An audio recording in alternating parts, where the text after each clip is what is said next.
Hello, this is Brian. Today is Saturday, October 19th, 2019. And this is another episode of Spotlight on Trees, where I take a look at generally California native trees and shrubs. Today's Spotlight is a special one for me because it's a tree I hold in very, very high esteem and I have a lot of love for. It's a tree that's basically endemic to Southern California and found basically nowhere else naturally. It is called the Bigcone Douglas-Fir, Pseudotsuga macrocarpa, and this is a Bigcone Douglas-Fir right here, right along the Silver Moccasin Trail. It's usually more of a medium-sized coniferous tree. It's in the pine family, the Pinaceae, so it's related to the pines, the hemlocks, and also very closely related to the Pacific Douglas-Fir, Pseudotsuga menziesii, variety menziesii, and Pseudotsuga menziesii, variety glauca, which is the Rocky Mtn Douglas-Fir.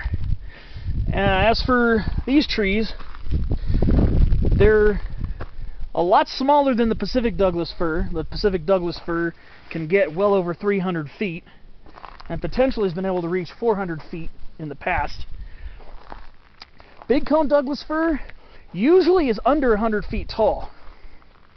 Not always, but usually about 60 to 90 feet tall. But they do get over 100 feet tall on occasion. And one thing to say about this tree, it's a very rugged and very hardy tree. It grows in much drier climates than Pacific Douglas-Fir, and some of the Pacific Douglas-Firs live in places that get up to 50 to over 100 inches of rain. Here, I would believe we probably get maybe about 25 inches of rain a year here. That's just a guess. This area is predominantly chaparral, and Bigcone Douglas-Firs tend to grow on steep north-facing canyons within the chaparral. However, they form their own little woodlands and forests within the chaparral in the shadier nooks and crannies of the mountainside. As you can see here, this area is predominantly Bigcone Douglas-Fir and coulter pine, and coulter pine is a very common associate of Bigcone Douglas-Fir, but typically is found a little bit higher up above Bigcone Douglas-Fir in canyons. Bigcone Douglas-Fir is a low to medium elevation tree. It has been recorded as being found below 1,000 feet in elevation in some spots. Generally, it's found above 2,000 feet, but it has been found below 1,000 feet in occasional locations. And it's been found up as at least as high as 7,000 feet. So it kind of bridges the gap between the lower chaparral and woodland belt and the yellow pine forest, and the yellow pine forest here in Southern California typically being the Jeffrey pines, being the predominant yellow pine forest tree. Bigcone Douglas-Firs can form very dense stands in some areas. I've seen very dense stands of them in the Cleveland National Forest, Palomar Mountain, the Santa Ana Mountains in the Trabuco Ranger District in the Cleveland. Upper Trabuco Canyon, which unfortunately burnt last year in the Holy Fire, had extensive groves of Bigcone Douglas-Fir and some quite sizable specimens. Upper Silverado Canyon in Orange County has some decent stands of Bigcone Douglas-Fir, not quite as dense as Trabuco had, but they basically range from Santa Barbara County, maybe the southern parts of Kern County, and then along the coast and peninsular ranges down to roughly central San Diego County, maybe near the Cuyamaca Mountains. I've never seen them in the Cuyamacas, but I've only been to the Cuyamacas once or twice. But they usually They usually don't really go any further south than that. And you notice the bark is very, very thick and very furrowed. The reason for that is that these trees grow in very fire-prone locations. Look at all the chamise and manzanita chaparral all around here. All those yellowish, reddish tinged bushes are chamise with their seeds. So fire can be very frequent. But Bigcone Douglas-Firs have thick enough bark to survive lighter and more moderate fires. So let's take a look at this one right here, because this is a perfect example of a tree that has survived fires. You can see all the dead branches that extend out from the trunk. So you can tell this tree has been burnt.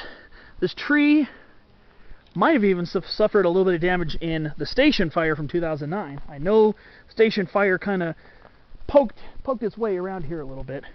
But if you see this Bigcone Douglas-Fir, is that you see the branches that got burnt, you can still see growth coming out of them. Because what they do is they have dormant epicormic buds. Those dormant epicormic buds form underneath the bark.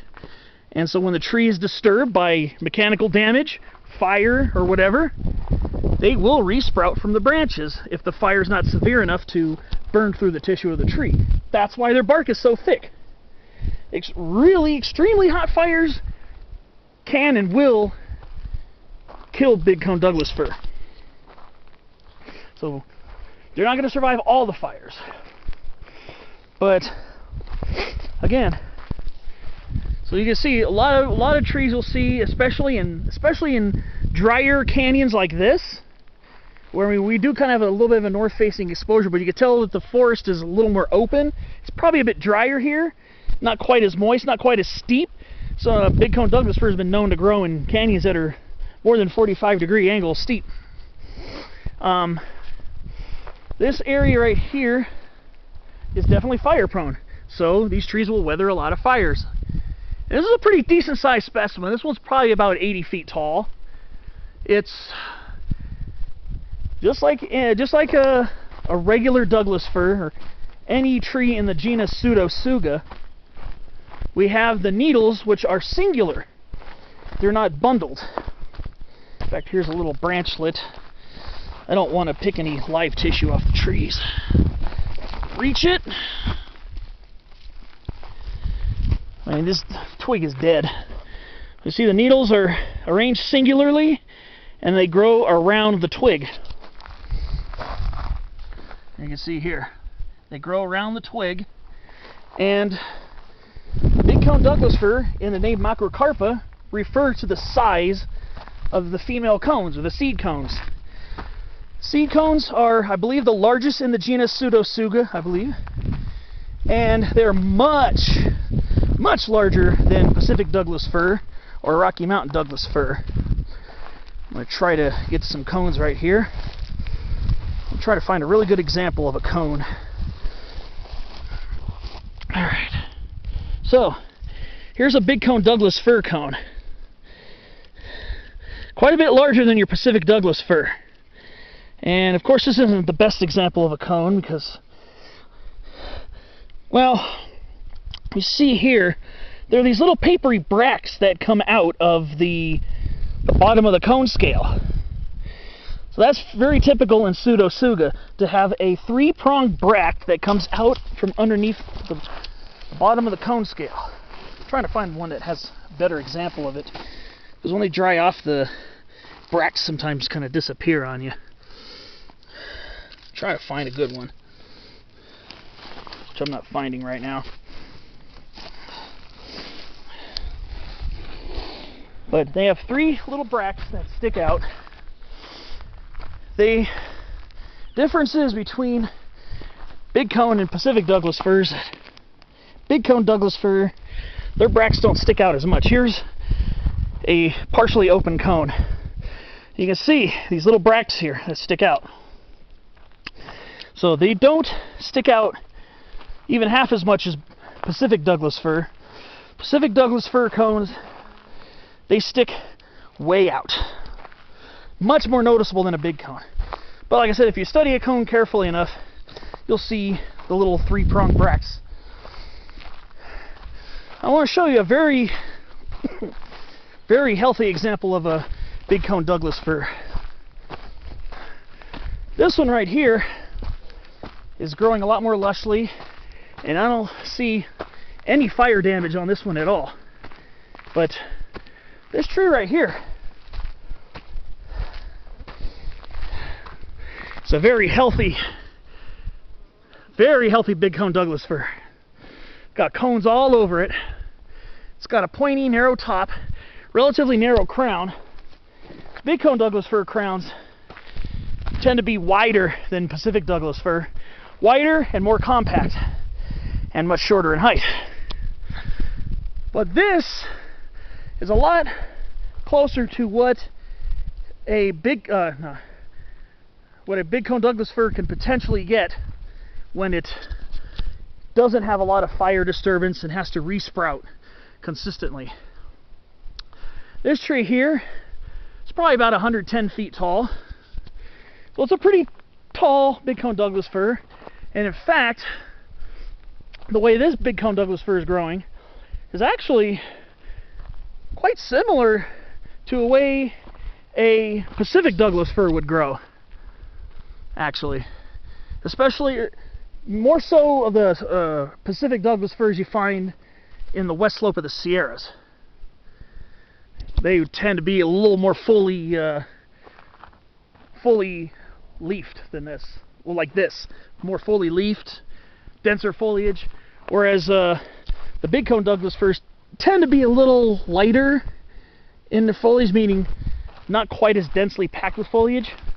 So this one right here is not unlike a Pseudotsuga menziesii found in the Sierras, where they don't normally get quite as large as the menziesiis on the coast, where they get over 300 feet tall.